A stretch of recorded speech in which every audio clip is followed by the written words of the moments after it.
तो पता है कि देवोत्थानी एकादशी क्यों मनाई जाती है?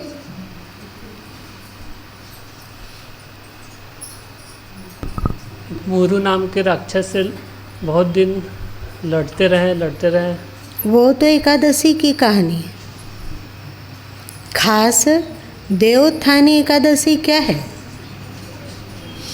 देखो, भारत के संत परंपरा में, अध्यात्म में, सुनो ना, इसको बंद करो ना।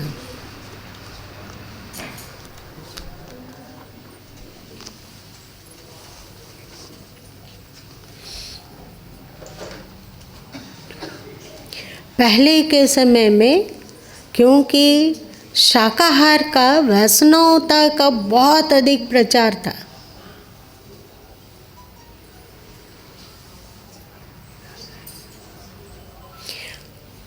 वेदों में कहा गया है कि माँ आज्ञा, हिंसा ना करो, माँ हिंसी, हिंसा मत करो।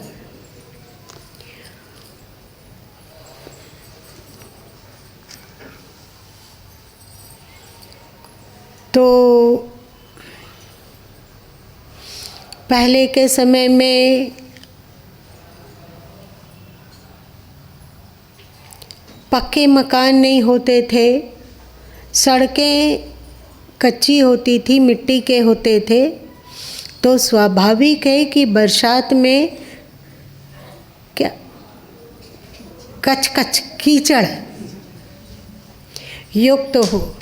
और आपको तो पता है कि जो कीचड़ युक्त जगह है, मतलब जहाँ सीलन होता है, वहाँ पर कीड़े मकोड़े पनपते हैं।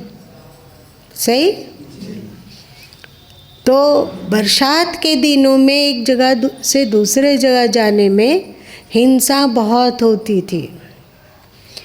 तो हमारे पूर्वज लोग, हमारे संत लोग, हमारे प्राचीन ऋषि लोगों ने ये नियम लिया कि चतुर्मासा मतलब क्या होता है? कौन कौन? आषाढ़ का पिछला पक्ष है ना, जिस दिन आप लोग कहते हो कि देवशयनी एकादशी है। तो देवशयनी एकादशी में माना गया कि अभी भगवान योग ध्यान में तल्लीन होंगे। वे पृथ्वी को देखने के लिए, अथवा कौन क्या कर रहा है नहीं कर, इसके लिए वे चक्रमण नहीं करेंगे। मतलब अहिंसा के पालन हेतु वे अब अभी कहीं एक जगह से दूसरी जगह नहीं जाएंगे और वे ध्यान साधन में अपना समय व्यतीत करेंगे, जहाँ है वहीं ठहर कर। इसका प्रचार प्रसार प्रारंभ में आपके ऋषियों द्वारा हुआ और ऋषि सतह इसको अपनाए कि बरसात के 4 महीने में यत्र तत्र जाने से व्यर्थ ही बहुत से प्राणियों की हिंसा होती है। इसलिए वे लोग चतुर्मासा एक ही जगह ठहर जाते थे। एक ही जगह ठहरे 4 महीने तक के लिए, आषाढ़ शुक्ल पक्ष एकादशी से लेकर कार्तिक शुक्ल पक्ष एकादशी तक। तब तक लगभग 4 महीने में बरसात का समय समाप्त हो चुका होता था। ऋषि महर्षि लोग एक जगह ठहर जाते थे, वहीं स्वयं भी साधन ध्यान किया करते थे। चाहे कोई गृहस्थ भक्त का घर हो, चाहे कोई मंदिर हो, चाहे कोई आश्रम हो, वहीं वे रुक जाते थे और आसपास के लोगों को इधर उधर ना करना पड़े।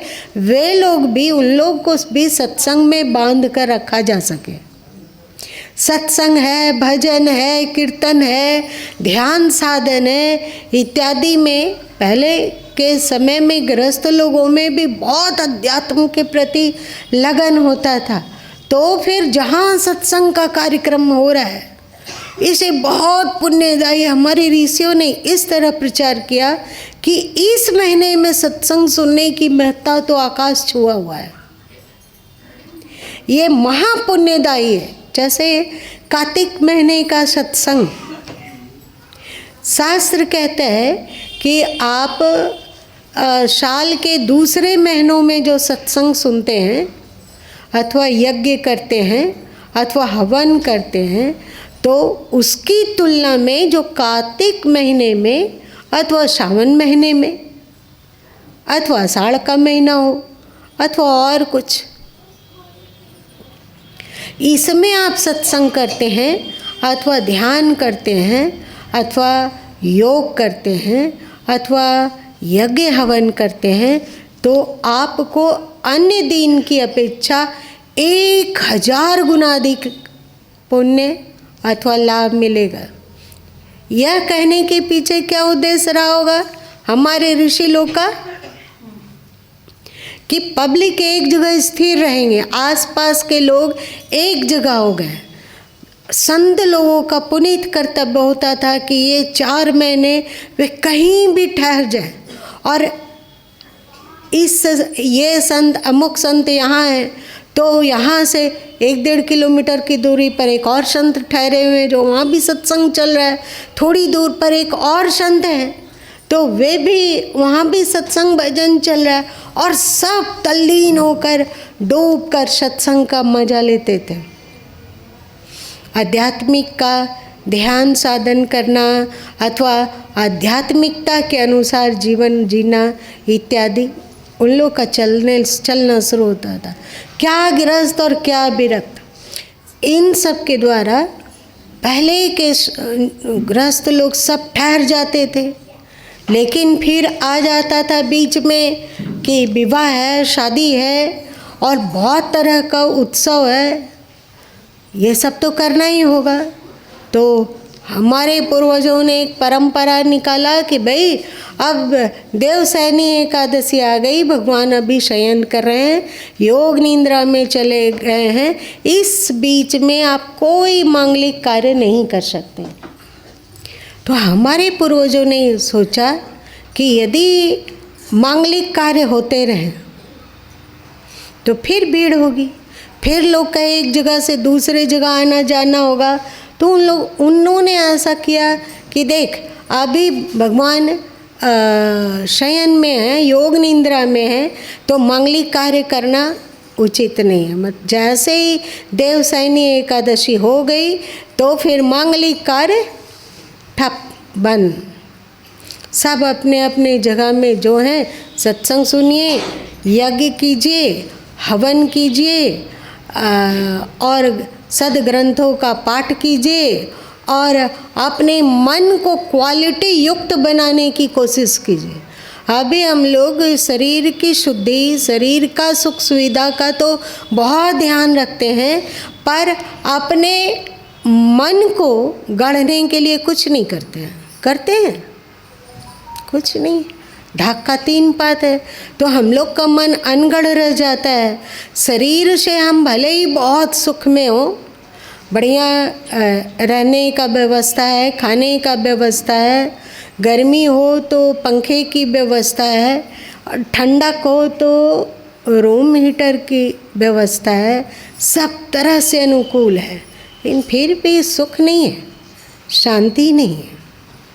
क्योंकि हम लोगों ने सुख शांति शरीर का से नहीं मिलता है, मन से मिलता है, और इस मन को अच्छा बनाने के लिए हम लोग कुछ नहीं करते थे। तो ये 4 महीना 8 महीना में आप अपना शारीरिक सुख सुविधा आराम को अर्जित करने के लिए भरपूर कार्य कीजिए, पर अपने मन को सुगढ़ बनाने के लिए उसका आधा, यदि आप 8 महीना शरीर को सुखी करने के लिए अथवा शरीर के आराम के लिए आप समय लगा रहे हैं, तो उसका आधा 4 महीना के लिए तो आप मन को सुगढ़ बनाने की कोशिश कीजिए। मन को तो गढ़िए कि ऐसा मन हम लोगों को ना बनने कि छोटी छोटी बातों में गर्म हो जाए। आप लोग बहन लोग जानती होगी, आप लोग पतले तवे में रोटी बनाना पसंद करते हैं कि जिसका तली थोड़ा मोटा रहता है उसमें पसंद करते हैं? क्यों? जल जाती हो। अभी हम लोग का मन इतना इस तरह से पतला है, इस तरह का जीना है, जैसे तुरंत घाव ठीक हुआ हो तो वहाँ का स्किन पतला हो जाता है, तो चोट लगती है तो तुरंत खून फेंक देता है कि देर से खून फेंकता है? तुरंत, क्योंकि कच्चा है। उसको परिपक्व होने के लिए जगह दीजिए, उसको थोड़ा सुरक्षित रखिए। तो हम लोगों का मन अभी क्या है कि छोटी बात में बिल्कुल गर्म हो जाता है। और एक बात है कि पतला तवा यदि गर्म जल्दी होता है तो जल्दी ठंडा भी हो जाता है, पर हम लोगों का मन ऐसा तवा है कि गर्म होता है तो जल्दी ठंडा ही नहीं होता है ना? तो हमारे पूर्वजों ने 4 महीने का समय रखा कि आप अध्यात्म में लगिए और मन को सही बनाइए। सत्संग के द्वारा समझ विकसित करके, तप के द्वारा, ध्यान के द्वारा, प्रभु की भक्ति के द्वारा आप अपने मन को सुगढ़ बनाइए। लेकिन व्यक्ति तो व्यक्ति सत्संग के द्वारा बांधा गया, ये तो बहुत अच्छी बात है। और इसे पावरफुल करने के लिए हमारे पूर्वजों ने बतलाया कि अभी भगवान योग निद्रा में चले गए हैं। आप भी योग निद्रा करके उनसे संपर्क साधिए और उनकी शांति, उनका योग, उनका ध्यान, उनका आनंद, उनकी निर्विकारिता अपने भीतर उतारिए। बरसात का दिन अब गुजर गया, तो अब हम लोगों ने कहा ये देवोत्थानी एकादशी है, मतलब अब भगवान योग निद्रा से जाग गए। ऐसी बात नहीं है कि कहीं पर कोई बैकुंठ नामक लोक है, वहाँ पर सचमुच भगवान नारायण ऐसे करके लेटे हुए हैं और सोए हुए हैं अथवा योग निद्रा में हैं। ये सब प्रतिकार्यात्मक बातें हैं, ये अलंकारिक बातें हैं। हम लोग इसे सत्य समझकर अगर इसको फॉलो करते हैं तो ये भी गलत नहीं है। क्यों? किसी भी बात को लेकर सही, आप कम से कम बेमतलब की हिंसा से तो बच रहे हैं ना। सड़क में इधर से उधर, उधर से उधर जाने आने से बच रहे हैं। आप अपने घर में हैं, अब मांगलिक कार्य भी नहीं हो रहा है। और हमारे पूर्वज सोचे कि इस समय का जो ये अवसर है 4 महीने वाला, कुछ ऐसा कार्यक्रम करो, कुछ ऐसा फंक्शन करो कि जिससे इन लोग का मन का निर्माण धीरे धीरे होता रहे। तो आषाढ़ आप लोग जानते हो कि बाद में हुआ कि कोई भी शुभ कार्य, कोई भी मांगलिक कार्य करते हो तो सबसे पहले गणपति जी का नाम लेते हो ना। लेकिन प्रारंभ में जब गणपति जी नहीं थे, मतलब उनका हमारे ऋषि लोगों के मस्तिष्क में ये कल्पना नहीं आई थी आकार का, प्रकार का, तो उस समय सर्वप्रथम होता था गुरु पूजन। कुछ भी हम कार्य करने जा रहे हैं, चाहे भौतिक जगत का कार्य हो, चाहे आध्यात्मिक मन को गढ़ने का कार्य हो, तो सबसे पहले होता था गुरु पूजन। और जैसे ही हरिशयनी एकादशी होती है, उसके बाद सबसे पहला त्यौहार कौन सा आता है? अपने ऋषि लोगों की योजना जानोगे ना तो दांतों तले उंगली दबा लोगे। उन्होंने गुरु पूर्णिमा, मतलब आप जहाँ हैं, जैसे भी हैं, अपने गुरु के नज़दीक जाइए, उन्हें नमस्कार कीजिए, उन्हें प्रणाम कीजिए, उनसे उपदेश लीजिए, उनसे जीवन जीने की क्वालिटी लीजिए, इत्यादि इत्यादि इत्यादि। और फिर जब जैसे ही सावन आया, गुरु पूजन हो गया, तो गुरु के पास जाने पर आपको जो मिलता है, जो दौलत गुरु के द्वारा दी जाती है, वो है ध्यान। तो हम लोग सावन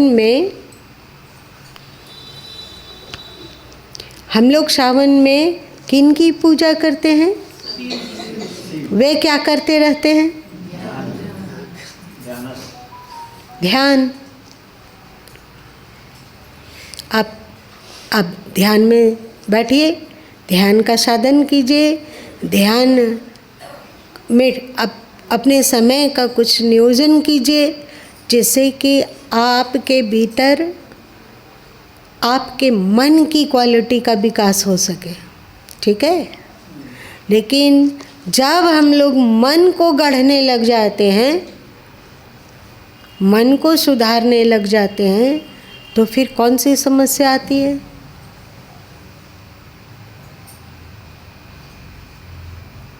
कोई सोच के बताओ, कौन सी समस्या आती है? मन में जो दबे हुए संस्कार हैं, आप लोग अब तो लोगों फ्लैट वगैरह में रहने लगे, वरना पहले लोग बड़े बड़े घरों में रहा करते थे। आबादी कम थी और धरती ज़्यादा, है ना, इसीलिए बड़े बड़े घरों में रहते थे। और एक ड्रेन सिस्टम कि घर का गंदा पानी नाली से होते हुए बाहर चला जाए और वहाँ बाहर कहीं सुरक्षित स्थान पे सूख जाए, तो उसे उपयुक्त स्थान में शहर अथवा बस्ती से दूर ले जाके छोड़ दिया जाए, व्यवस्था होती थी। आप नाली साफ करते हैं बहुत दिन के बाद, तो क्या होता है? कौन सा इत्र की खुशबू फैलती है, बताएंगे? दुर्गंध मतलब क्या? आपके भीतर जो मतलब नाली में जो कचरा जमा हो गया है, आप जब साफ करेंगे तो कचरा में उकट पुकट होगा कि नहीं? और जब कचरा में उथल पुथल होगा तो बदबू आएगी ही ना। अब उस बदबू को कैसे क्या ठीक करें? आप नाली को साफ करते हो, उसके बाद पहले के समय में फिनाइल वगैरह, तो जिस समय फिनाइल का आविष्कार नहीं हुआ था, तो हमारे पूर्वज लोग विभिन्न पत्तों, और उसमें से सबसे महत्वपूर्ण पत्ता था नीम का पत्ता, उसका वे तेल बनाते और उसमें अन्य पुष्प को देकर उसको थोड़ा सुगंधित कर देते और नाली वगैरह में डाला करते थे, जो कि एंटीबैक्टीरियल भी होता था और साथ साथ में एंटी दुर्गंध भी था। मतलब उस दुर्गंध को हटा देता था, बैक्टीरिया को समाप्त करता था और वहाँ सुगंध भरता था। तो हम लोग जब ध्यान में आते हैं, मन पर ध्यान देते हैं, तो वैसे जब मन पर ध्यान नहीं दे रहे थे तो इतना जल्दी जल्दी गुस्सा नहीं आता था।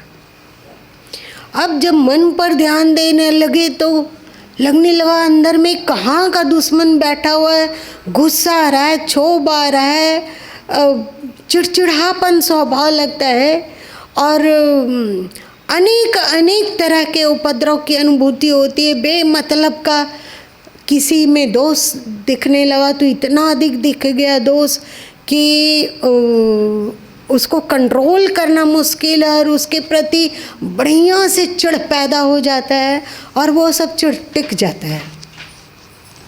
होता है ना, ढेर सारे शत्रु पैदा हो जाते हैं। आप लोग यदि साधन करते होंगे, मन को उपचारित करने की कोशिश करते होंगे, तो आपको जानकर आश्चर्य होगा कि अंदर में जो दबा हुआ काम, क्रोध, लोभ, मोह,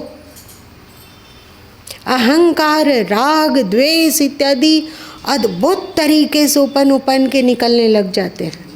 इस पर विजय बिना शक्ति के संभव नहीं है। अब ध्यान करने लग गए, गुरु को प्रणाम कर लिया, गुरु की वंदना आषाढ़ पूर्णिमा में हो गई, सावन में आप प्रवेश किया और भरपूर ध्यान किया, योग किया, साधन किया भरपूर। और इस साधन ध्यान में अंदर में जो छुपा हुआ दुश्मन लोग था वो बना के निकला।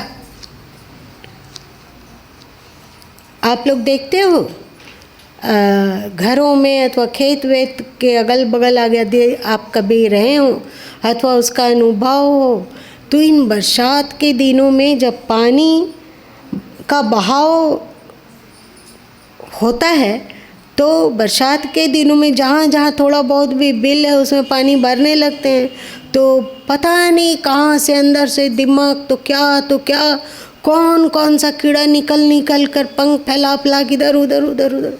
कहते हैं कि जब मरण आता है तो सियार शहर की ओर दौड़ता है, वैसे ही अंदर में जो दबे हुए कीड़े थे, बरसात का पानी उसमें घुसा तो ढेर सारे कीड़े मकोड़े निकल के, और वो लोग कहाँ घर बसाते हैं? यमपुरी में नहीं कि फिर वो कभी लौट कर आ सकेंगे अपने बिल में। निकल गया, पंख निकल गया, पहले पंख नहीं था। आक्रमण, अटैक करते हैं कि इस पानी को बंद करो, कीड़े मकोड़े लोग, वर्षा को बंद करो। लेकिन उसके अटैक करने से क्या हो? वर्षा बरसती और वे यत्र तत्र अपना सिर पटक पटक के हर जगह। अभी दीपावली में तुम लोग दीप जलाए तो पहले होता था, अब तो लोग लाइट बत्ती जलाते हैं, लेकिन पहले लोग दीपक जलाते थे। तो जितने विषाणु हैं, रोगकारी वायरस होते थे, वे उस दीपक की गर्मी में झुलस कर मर जाते थे। दीपावली के दूसरे दिन हम लोग बच्चे जब थे तो साफ करते थे तो इतने इतने हरे हरे कौन से कीड़े लगते थे, इतना इतना जमा हो जाता था, और बहुत सारा पंखी वाले अजीब गरीब कीड़ा जमा हो जाता था। तो वैसे ही ध्यान जब हम लोग करते हैं तो अंदर के विकारों में मरण पंखी जगता है, वे निकल निकल के हम लोगों के दिमाग में आच्छादित होने लग जाते हैं। वातावरण में आच्छादित होते हैं ना कीड़े मकोड़े, तो वैसे ये काम बढ़ गया, क्रोध बढ़ गया, चिड़चिड़ापन बढ़ गया है, कटुता बढ़ते जा रही है, द्वेष बढ़ते जा रहा है, क्षोभ बढ़ रहा है, अहंकार आसमान छू रहा है। ऐसा असुरी वृत्ति जो हम लोगों के भीतर दबी होती है, वो सब के सब सक्रिय अपने आप को बचाने के लिए जितना हो पाता है वे हम लोगों से संघर्ष करते हैं। तो यहाँ पर जरूरत है शक्ति का। तो आगे आसीन, सावन बीता, आषाढ़ में आपने पूजा किया, सावन में आपने पूजा किया, भादों में भी आपने संतों का, कृष्ण की पूजा किया। और मज़े की बात है, राधा जी का भी जन्म भादों में, कृष्ण का भी जन्म भादों में, गणेश जी का भी जन्म भादों में। तो सब जन मिलजुल कर एक दैविक शक्ति को बना रहे हैं। अब दैविक शक्ति का वर्चस्व बढ़ता देखकर असुर लोग क्या चुप बैठेगा? दुश्मन को कमज़ोर मत समझो। तो वे भी चुप नहीं बैठते हैं, तो वे भी हर जगह शक्ति संगठित होने लगते हैं और संगठित होकर आक्रमण करने लगते हैं। अब उन लोग को पछाड़ना है, तो क्या ध्यान से पछाड़ सकोगे? शक्ति चाहिए, बल चाहिए, आत्मबल, सबसे बड़ा आत्मबल। कि नहीं है अंदर में जरूर कुटे कुसंस्कार है, पर इस पर हम विजय प्राप्त कर सकते हैं। ईश्वर हमारे साथ है। तो हमारे पूर्वजों ने कल्पना की, दुर्गा वो एक देखने में लगती है तो ये तो कोमलांगी है। लोग कहते हैं ना, अरे औरत वो क्या कर सकेगी, बताइए। हर जगह शास्त्र में भी कहा कि जब बेटियां छोटी हो तो अपने पिता के अधीन रहे, भाई के अधीन रहे, मतलब उन लोगों के देख रेख में रहे, और जब विवाह हो जाए तो पति के देख रेख में रहे। क्योंकि अकेली औरत क्या कर सकती है, उसमें अपने आप को भी सुरक्षित रखने की क्षमता नहीं है, ऐसा लोग मानते हैं। और जब औरतें वृद्ध हो जाए तो वो अपने बेटों के अधीन रहे, मतलब बेटों के देख रेख में रहे, बेटे जैसे कहते हों उस तरह जीवन यापन करे। मतलब एक तरह का ये षड्यंत्र घोषित करने के लिए। कोमलांगी नाम सुना है, कितना अच्छा। आज सुबह सुबह गुरु माँ के अंदर में यहाँ पे बैठे हुए थे क्योंकि ये लोग कीर्तन करवा रहे थे तो गुरु माँ को मिल गया समय, थोड़ा फुर्सत का पल। तो अंदर में एक विचार चलने लगा कि ऐसा क्या हुआ होगा कि पति के बाईं ओर पत्नी को कहा जाता है रहने के लिए। देखो क्या क्या सोचते हैं गुरु माँ। बाईं ओर मतलब पति के दाहिने हाथ की ओर है पत्नी, है? पत्नी के पति के बाएं ओर है, और तो उनको वामांगी कहा गया। पार्वती जी को, सती को शंकर जी का वामांगी कहा जाता है, तो वो तो ठीक है वामांगी। तो दामांगी कौन है? उनकी माता। अब ये बताओ, गुरु माँ के दिमाग में आ रहा था कि इन दोनों में कमजोर कौन है? एक तरफ वामांगी है, एक तरफ दामांगी है, मतलब दाहिनी ओर माता और बाईं ओर पत्नी। हमें लगा कि पुरुष की सुरक्षा बहुत जरूरी है। अकेले वो जीवन का संघर्ष नहीं कर पाएगा। आप लोगों को दुख तो नहीं लग रहा है मेरी बात सुन के? सोचा गया कि क्योंकि भाई लोग शास्त्रकार रहे तो उन्होंने दिखला दिया कि हाँ बच्ची को, छोटी बेटी है तो वो पिता और भाई के देख रेख में रहें, बड़े हैं तो पति के देख रेख में रहें, वृद्ध हो जाएं तो पुत्रों के देख रेख में रहें, हमेशा देख रेख में। और ये इन लोगों को देख रेख कौन करेगा? तो है ना, दो सैनिक, एक पत्नी और एक माँ। दाईं ओर से माँ मोर्चा संभाले हुए और बाईं ओर से पत्नी। ऐसा गुरु माँ के दिमाग में आ गया तो आप लोगों से भी शेयर कर लिए। हमारे पूर्वज ऋषि लोग भी सोचे कि ये कह के कि स्त्रियाँ कोमलांगी हैं, है ना, उनके हाथों की तुलना एकदम उनका हाथ फूल मक्खन से भी ज़्यादा कोमल है, और पता नहीं क्या क्या लोग कहें। और इस तरह से औरतों के दिमाग में भरता चला गया कि वे बहुत कमज़ोर है। और अब तो कितना भी औरत अपने आप को शक्तिशाली बताए, पर यदि एक छोटा सा गड्ढा टपने का हो, एक छोटा सा गड्ढा टपना हो, इससे 3 गुना गड्ढा बहने टप सकती है अपनी शक्ति से। पति आगे जाता है, वो हाथ बढ़ाता है, पत्नी उसका हाथ पकड़ती है, तब इतना बड़ा गड्ढा को टप पाती है। ये सब समझ में नहीं आता है कि ये सब क्या है। सब मिलाकर, कुल मिलाकर औरतों के दिमाग में ये भरा गया, बढ़िया से फिट किया गया कि वे बहुत कमज़ोर है, पर वो कमज़ोर नहीं है। हमारे ऋषियों ने इसका तोड़ निकाला। असुर, असुर निकंदनी किसको कहा गया? दुर्गा जी को। जहाँ विष्णु जी हार गए, शंकर जी हार गए, गणेश जी भी हार गए, और देवी देवता लोग थे वो हार गए, तो मोर्चा संभाली नारी ने। और जब नारी मोर्चा संभाल लेती है तो असंभव भी संभव हो जाता है।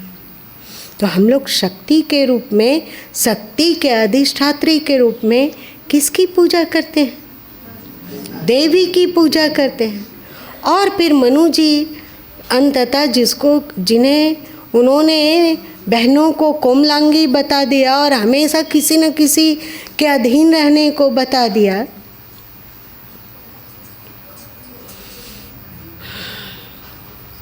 वे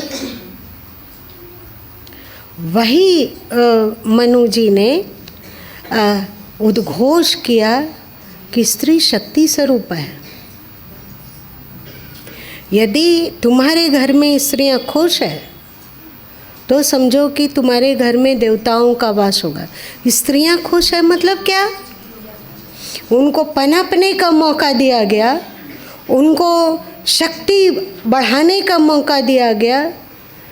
यहाँ तक जो व्यवस्थावादी लोग थे उन लोगों ने लिखा कि स्त्री वेद के अधिकारी नहीं है। कितना बड़ा षड्यंत्र है ये। वो पढ़ने नहीं जा सकती है, गुरुकुल में नहीं जा सकती है। पर क्या ये सही है?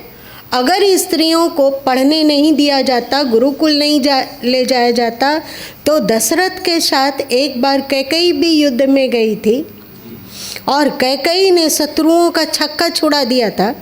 याद आई आप लोगों को?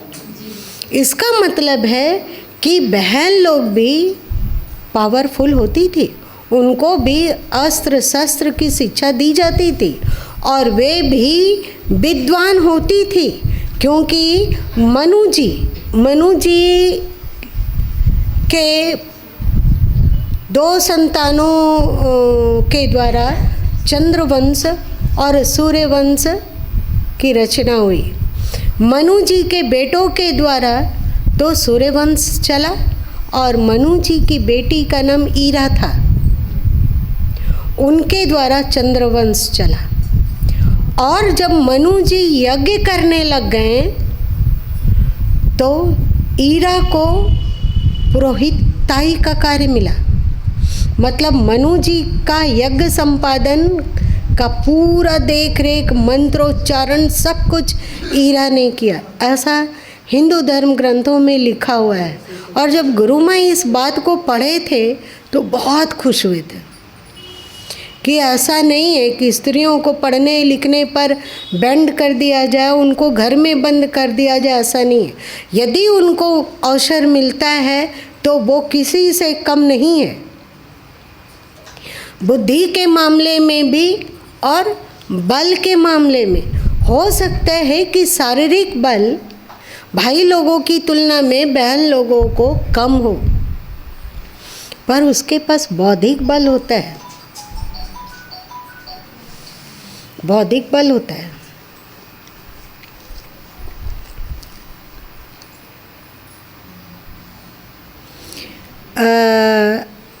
सरकार प्रभु एक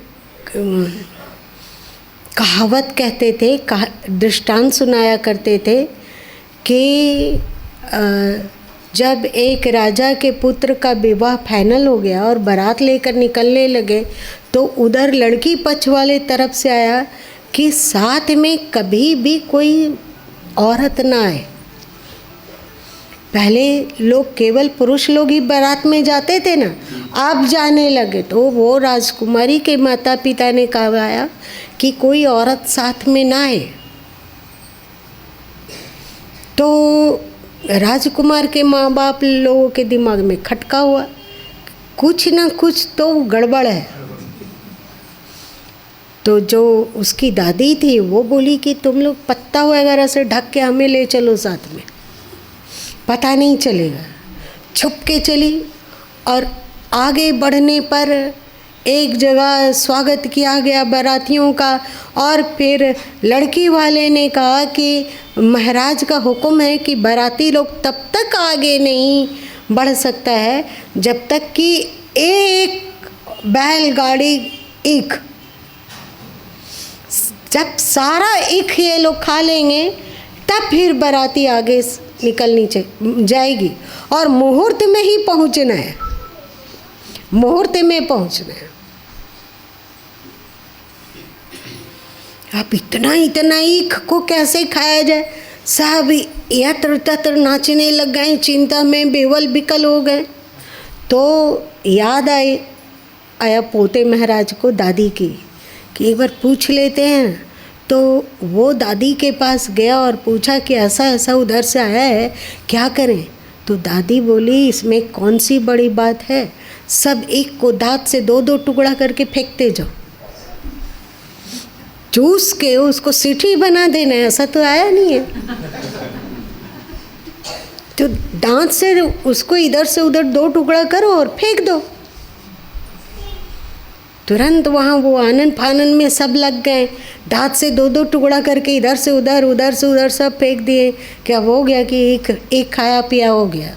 आगे बढ़े, कुछ किलोमीटर और आगे बढ़ने पर एक नदी मिली। तो राजकुमारी के तरफ से फरमान आया कि इस नदी में पानी बह रहा है, इसमें पहले दूध भर दिया जाए तभी लड़के वाले आगे आएंगे। ये बुद्धि की परीक्षा थी। तो नदी में दूध भर देना आप लोग कर सकते हो क्या? बहन लोग कर सकती है, पर दादी थी ना,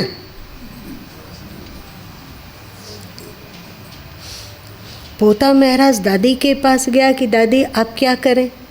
तो दादी बोली इसमें चिंता की क्या बात है, बोलो कि हम दूध की व्यवस्था कर लिए हैं, आधा आधा काम बांट लेते हैं, वो नदी को खाली कर दे, फिर हम लोग उसमें दूध भर देंगे।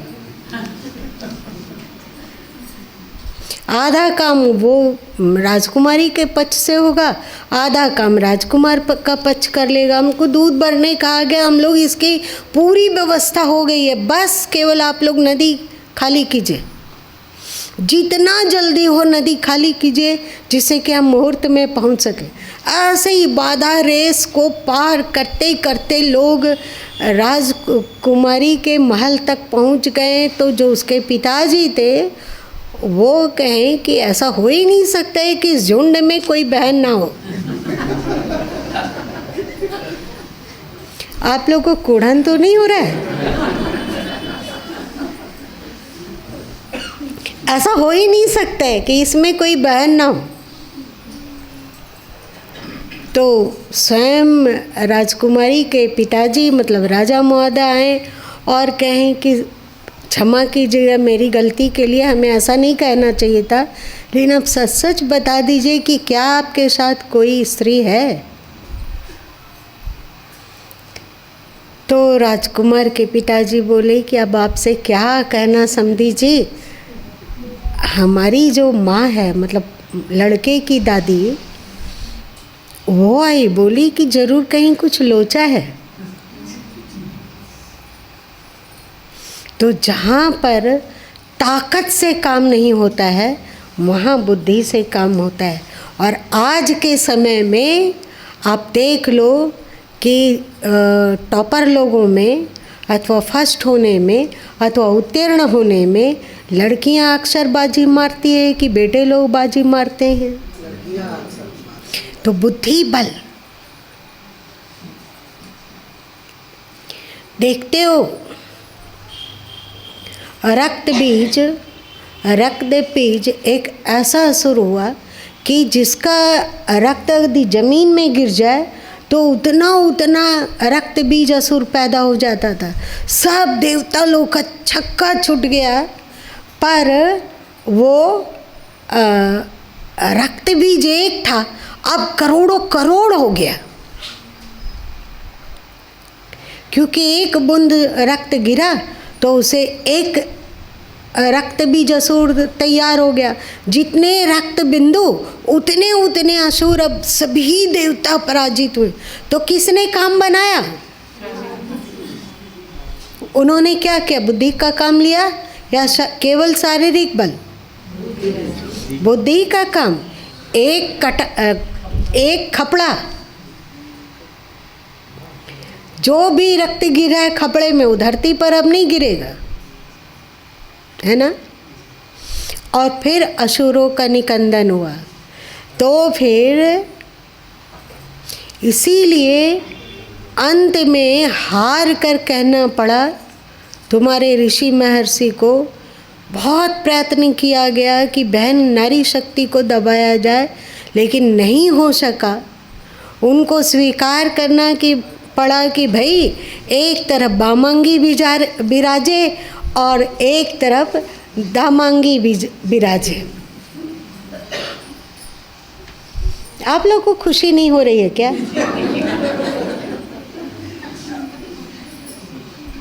और फिर सारा काम व्यवस्थित हो गया संसार का।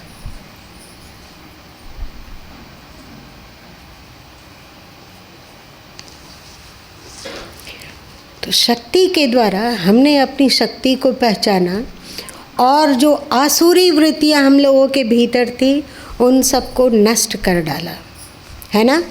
शक्ति, जब सभी आसुरी वृत्तियां नष्ट हो गई तब तक आशीन बीत चुका था। हम लोगों के भीतर असुरता थी वो भी मर गया ना। जितना अंदर में कचरा था उसकी भी सफाई हो गई। हमने ध्यान कर लिया, साधन कर लिया, गुरु के दिखलाए हुए मार्गदर्शन में अब हम चल रहे हैं। तो बताओ कि भगवान जागेंगे कि नहीं?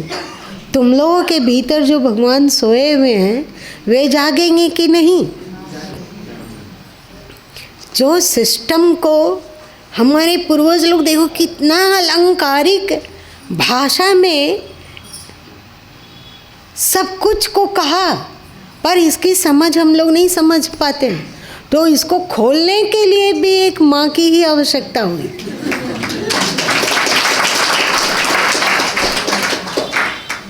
रहस्य तुम्हारे पास यदि शारीरिक बल है तो हमारे पास बौद्धिक बल है। तभी तो जितने पावरफुल कार्य हैं, चाहे अर्थ विभाग हो, चाहे धन विभाग हो, चाहे विद्या विभाग हो, चाहे शक्ति का विभाग हो, किसके पास गया? सरस्वती के रूप में, दुर्गा के रूप में और लक्ष्मी के रूप में सब वही लोग हैं। अर्थ विभाग भी उन्हीं के हाथ में, और गृह विभाग तो कहो मत। कहते हैं ना कि प्रधानमंत्री के बाद सबसे ज़्यादा पावरफुल स्थान किसका होता है? गृह मंत्री का। भले पावरफुल प्रधानमंत्री होते होंगे, पर किसी भी योजना में धन खर्च करना है, इसे उन्हें गृह विभाग से पूछ लेना होता है कि कितना है अभी गृह विभाग के पास धन और कितना खर्च किया जा सकता है। जब तक तालमेल नहीं बैठेगा तो अकेले प्रधानमंत्री कुछ ना करते हों। पहले के समय में भले ही भाई लोग कमाते हों, पर खर्च कहाँ होगा? खर्च कहाँ होगा, इसका निर्णय कौन करते हैं?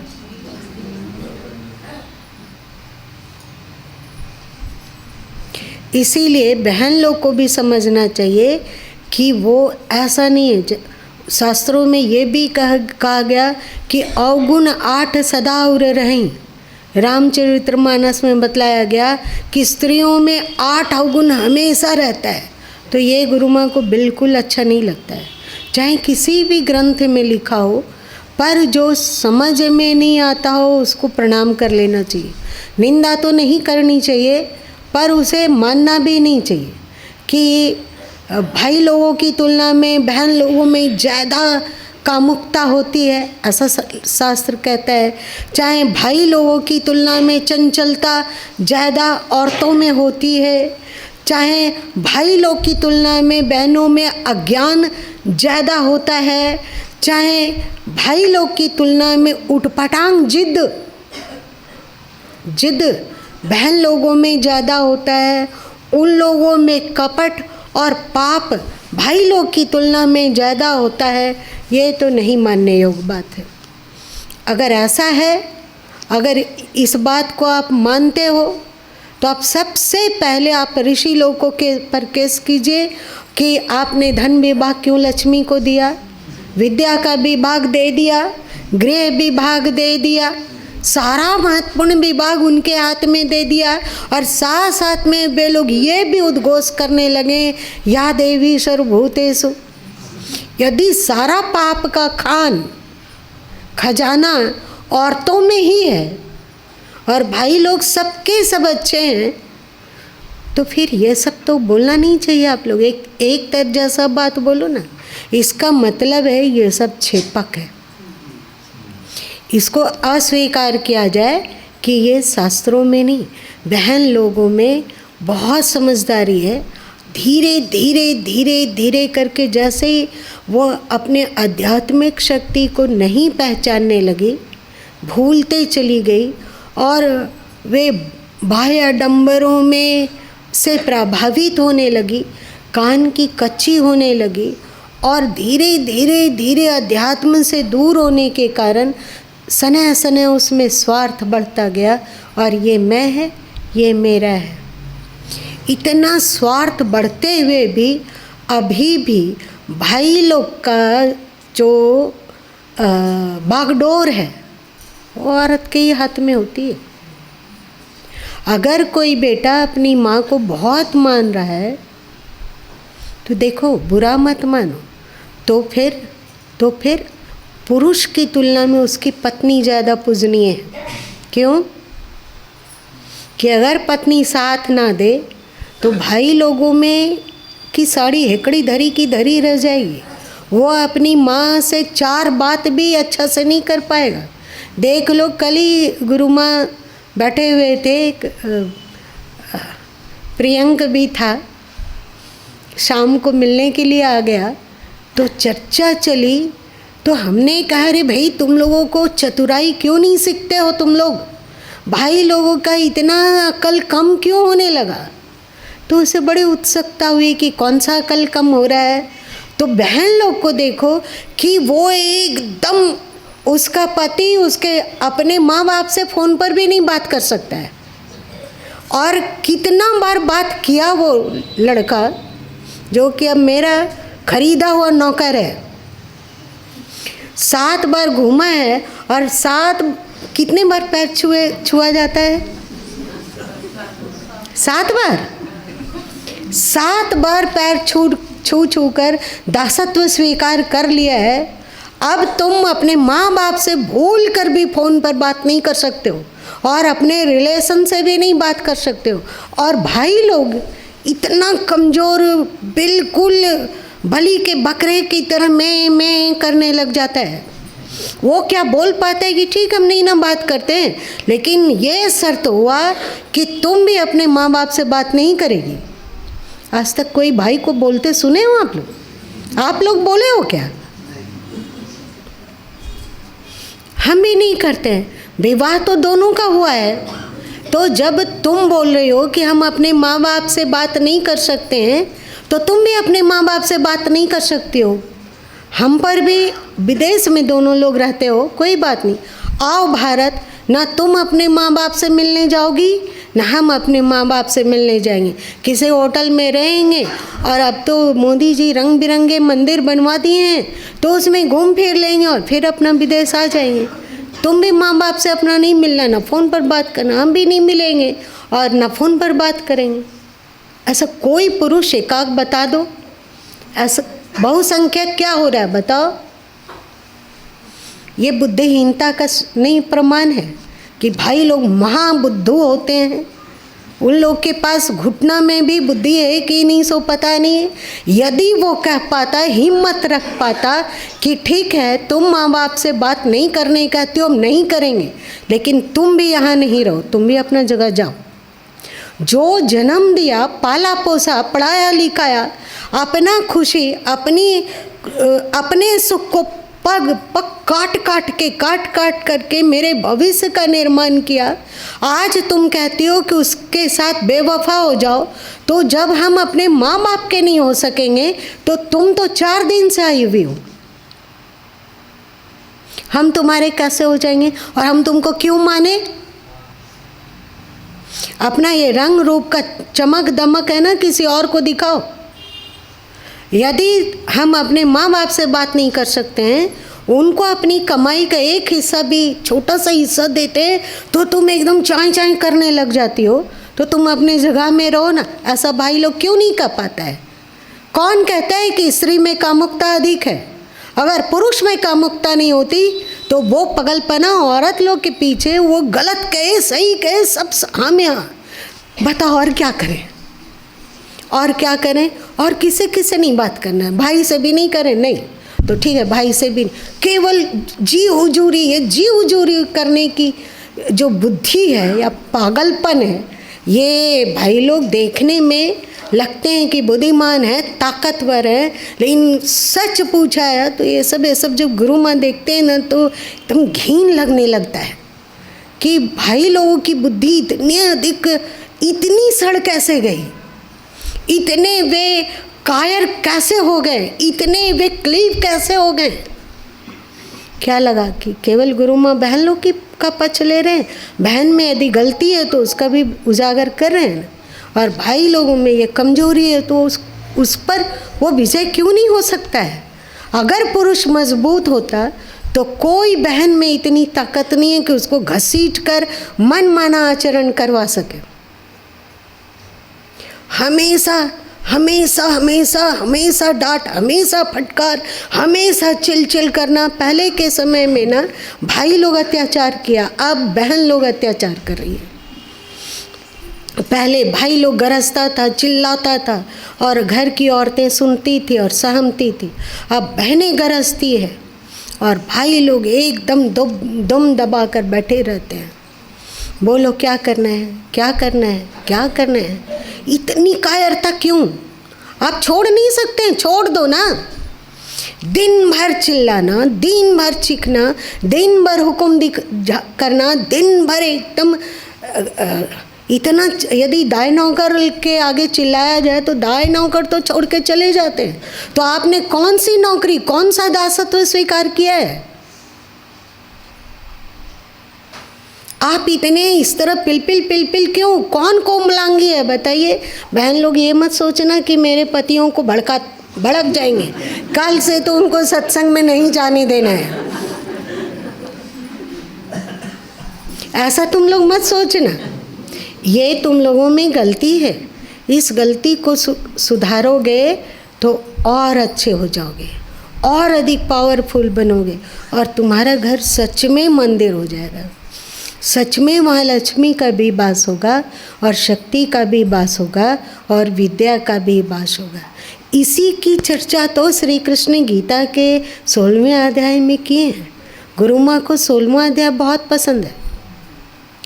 कुछ गीता का अध्याय है जो बहुत कीमती है। एक दूसरा अध्याय जो उसमें अर्जुन ने स्थित प्रज्ञ का लक्षण पूछा कि ज्ञानी लोग कैसे होते हैं, कैसे उठते हैं, कैसे बोलते हैं, कैसे चलते हैं, कैसे व्यवहार करते हैं, कृपा करके हमको बतला दीजिए, है ना। अथवा इसका उत्तर दूसरे अध्याय में श्री कृष्ण संभवतः दूसरे अध्याय के 55वें श्लोक अथवा 54वें श्लोक से देना शुरू किए और पूरा दूसरा अध्याय में इसका कहा गया। फिर यज्ञ किसे कहते हैं, कर्म कैसे करना चाहिए, इस पर चर्चा की गई। उसके बाद फिर भगवान का क्या महत्व है, भगवान की क्या महिमा है, हम लोग के जीवन में अध्यात्म क्यों आवश्यक है, इसकी चर्चा की गई। फिर 12वां अध्याय आया और उसमें बतलाया गया कि भगवान को कैसे भक्त प्रिय होते हैं, है ना। इसको बतलाया गया कि भगवान को कैसे भक्त प्रिय होते हैं और जो भक्ति के मार्ग से चलना चाहता है उसे कौन कौन सा गुण अपने आप में प्रकाशित करना चाहिए, मजबूत करना चाहिए, इसे भी बतलाया गया ना 12वें अध्याय में बढ़िया से कि भगवान को कैसे लोग पसंद है। भक्ति का मार्ग में चलना चाहते हो तो उन्होंने एक सूत्र दिया कि आप भक्ति के मार्ग में चलना चाहते हो तो 12वें अध्याय में बहुत ही कीमती एक से बढ़कर एक श्लोक है। अनपेक्षा शुचि दच्छा उदासीनो गत व्यथा इत्यादि इत्यादि इतने अनमोल श्लोक हैं, इतना सुंदर मार्गदर्शक है कि मन तो नतमस्तक हो जाता है, सिर झुक जाता है श्री कृष्ण के चरणों में। आप यदि भक्ति के मार्ग से चलना चाहते हो तो किन किन गुणों को अपनाइए, इसका भी मार्गदर्शन मिलता है गीता में। आप यदि कर्म योग के द्वारा आगे बढ़ना चाहते हो, कर्म के द्वारा शांति प्राप्त करना चाहते हो तो तुम्हारे कर्मों में कौन कौन सी क्वालिटियाँ हो, इसकी भी चर्चा श्री कृष्ण ने की ना। यदि आप ज्ञान मार्ग से चलना चाहते हो, ज्ञान मार्ग से चलना चाहते हो तो आपको अपने भीतर कौन कौन सा गुण विकसित करना चाहिए, इसकी चर्चा उन्होंने 13वें अध्याय में करी। बहुत ही सुंदर, बहुत सारा ही प्रीतिपूर्वक का।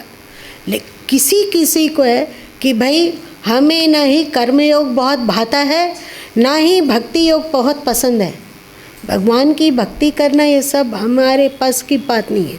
और आत्मा और परमात्मा के रहस्य को समझना ये भी हमारे बस की बात नहीं है। कोई और सिंपल जो कर्म मार्गी नहीं बनना चाहता है, जो भक्त मार्गी बनने को तैयार नहीं है, जो ज्ञान मार्गी भी बनने को तैयार नहीं है, एक आम इंसान के लिए बता दो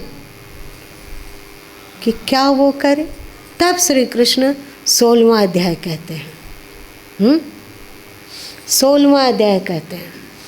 और 17वें अध्याय में जब हम पहुंचते हैं तो वे बतलाते हैं कि देख, तू नहीं चाहता कि तुम यज्ञ के अनुरूप जो रीत नियम है उसके अनुसार कर्म करना नहीं चाहता तो कोई बात नहीं, भक्ति का मार्ग नहीं चाहता तो कोई बात नहीं, तुम ज्ञान का मार्ग भी पसंद नहीं करता तो कोई बात नहीं। तो 17 और 18 को पढ़। इसमें है कि कौन कौन सा गुण तुम्हें ग्रहण करना चाहिए। मर्जी हो तो भक्ति अपनाना, मर्जी हो तो कर्म योग को अपनाना, मर्जी हो तो ज्ञान योग को अपनाना, तुम्हारी मर्जी पर। यह आवश्यक नहीं है, पर यह आवश्यक है कि तुम पहचानो कि अपने भीतर आदमियत को कैसे पैदा करो।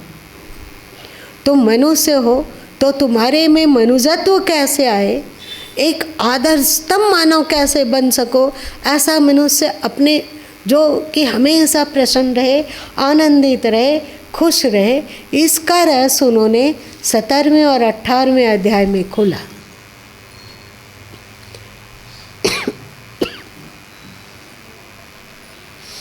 एक बात, ये तो गीता का आज हम लोग क्या होता है, भूमिका। आप जानते हो कि गीता को बोले, मतलब गीता का उपदेश कितने साल पहले हुआ है?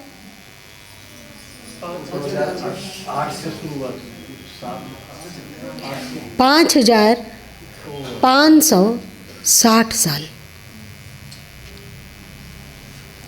5560 साल पहले गीता का उपदेश किया गया और श्री कृष्ण ने गीता का उपदेश दिया। उसके टक्कर में अभी तक एक भी ग्रंथ पूरी दुनिया में नहीं पैदा हो सकी। सब तरह का उपदेश, हर तरह के मनुष्य के काम का उपदेश, मार्गदर्शन, सब कुछ है उसमें। आप सुखी होना चाहते हैं, शांत होना चाहते हैं, आपको ज्ञान मार्ग नहीं सुहाता है, भक्ति का मार्ग नहीं सुहाता है, कर्म का मार्ग नहीं सुहाता है, लेकिन इंसानियत का मार्ग सुहाना होगा। आपको श्रेष्ठ इंसान बनना होगा। तो श्रेष्ठ इंसान बनने के लिए क्या क्या करें? आज सुबह हमने बतलाया था ना कि 2 ही तरह की जाति होती है, एक श्रेष्ठ मतलब एक दैविक और एक आसुरी, ये बताया गया था ना। तो आप श्रेष्ठ इंसान तो आपको बनना होगा, और श्रेष्ठ इंसान बनने के लिए क्या क्या करें? तो उन्होंने 3 गुणों की चर्चा शुरू कर दी, सतगुण, रजगुण और तमगुण। आपको यदि असुर मानव बनना है तो आप तमगुण को अपना लीजिए। यदि आपको एक साधारण इंसान बनकर संतोष होता हो तो आप रजगुण को अपना सकते हो। लेकिन यदि आप भगवान बन जाना चाहते हो, शांति का समंदर लहरवाना आपके अंतस में लहराए, ऐसा चाहते हो, आप हमेशा सुखी होना चाहते हो, हर स्थिति में प्रसन्न रहना चाहते हो, तो भाई आपको सत्व गुण को अपनाना होगा। और यदि सत्वगुण को तो अपना लिए, आप प्रसन्न रहते हो, आनंदित रहते हो, पर इससे भी आगे कुछ चाहते हो। बताओ, सदगुरु कबीर साहब की वह कौन सी साखी है जिसमें उन्होंने कहा बैठे प्रभु की गोद?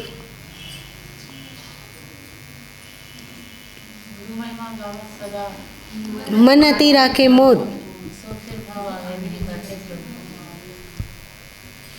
गुरु महिमा गावे सदा और मन राखे अति मोद। गुरु का महिमा गाना मतलब क्या होता है? केवल गुरु की पूजा। जैसे अभी हम लोगों के हाथ में गीता है, तो अब अगन महीना आने वाला है, गीता जयंती, तो हम लोग गीता का केवल पूजा कर लें, इसके आगे अगरबत्ती जला दें, इसके आगे आरती रख दें, तो हम आनंदित नहीं हो सकेंगे। इसके सिद्धांतों को अपनाना होता है। तो यदि आप असुर बनना चाहते हो, राक्षस जैसा स्वभाव चाहते हो, तो आपको तमोगुण अपनाना चाहिए। साधारण मनुष्य बनकर जीने में आप संतुष्ट हो तो रजोगुण अपनाना चाहिए। पर धरती में जब तक आप जिए तब तक आनंद, प्रसन्न, प्रमुदित और शांत होके जिए।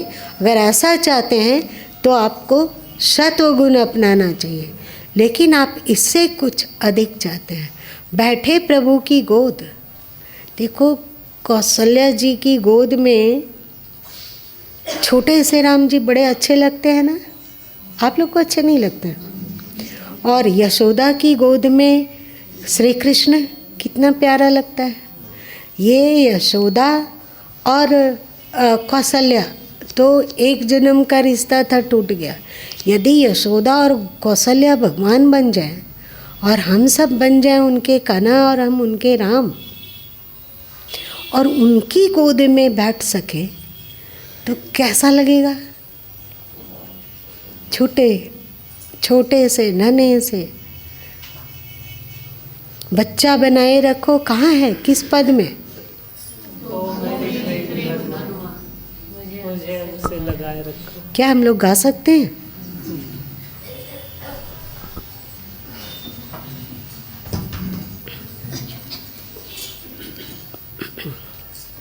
शुरू कीजिए आप।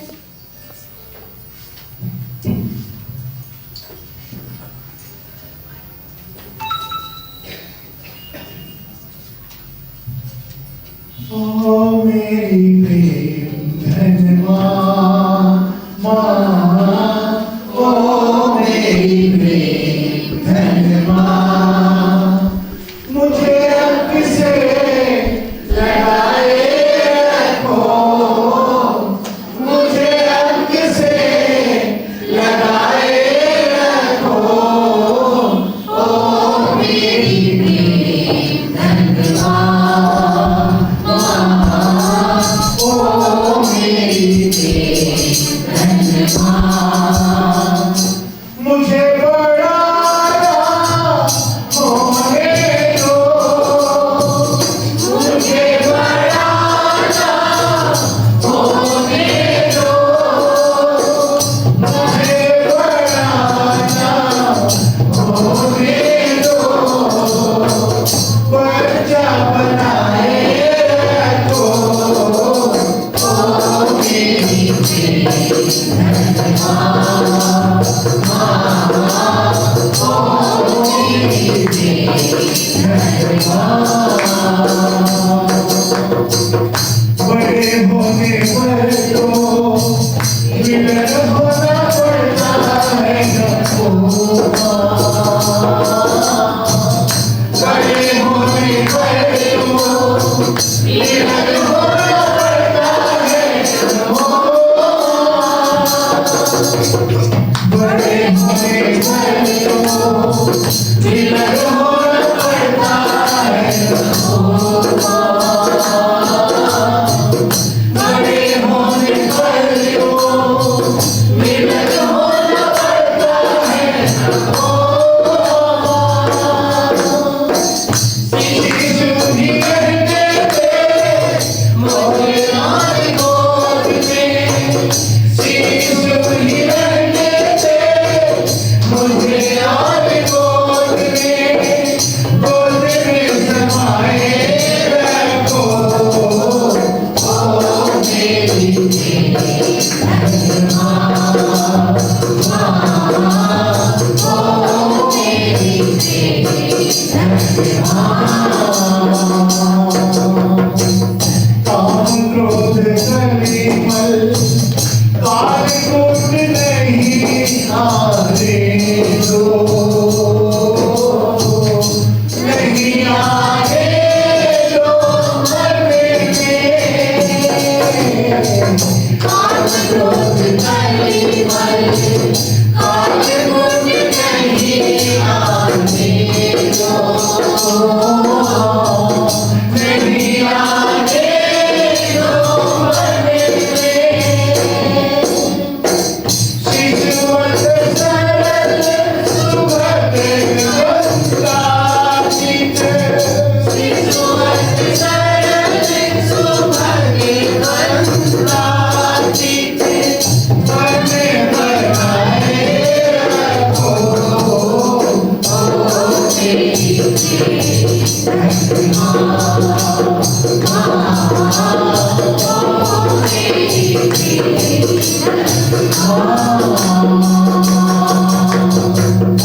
जाने तेरी शरण है मैया जैसी हूँ बस तेरी हूँ जाने तेरी शरण है मैया जैसी हूँ बस तेरी हूँ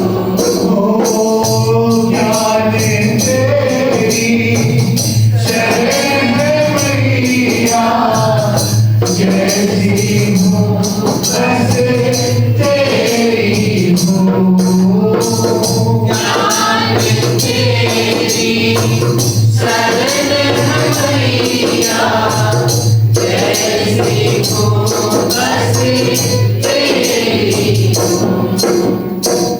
मेरी मंजिल मंजूर कर दो मेरी मंजिल मंजूर कर दो आखिरी बनाए रखो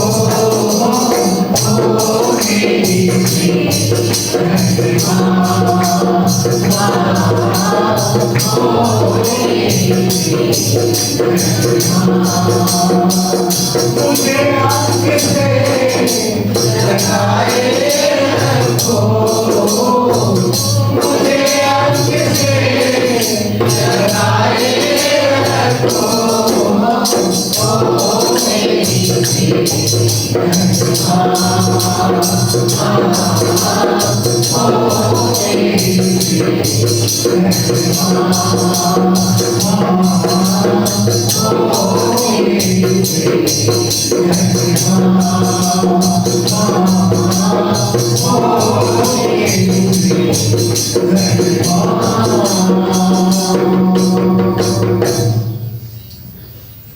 तो यदि हम लोग असुर बनना चाहते हैं तो भी गीता मार्गदर्शन कर सकती है। आप मनुष्य बनना चाहते हो तो भी, देवता बनना चाहते हो तो भी, और साथ साथ बैठे प्रभु की गोद वाली स्थिति चाहते हो तो भी। इसको आप जो भी नाम दे दो, ये बड़ी विलक्षण है। इसका भी मार्गदर्शन गीता में मिलता है। सब कुछ है। 5560 साल बीत जाने के बाद भी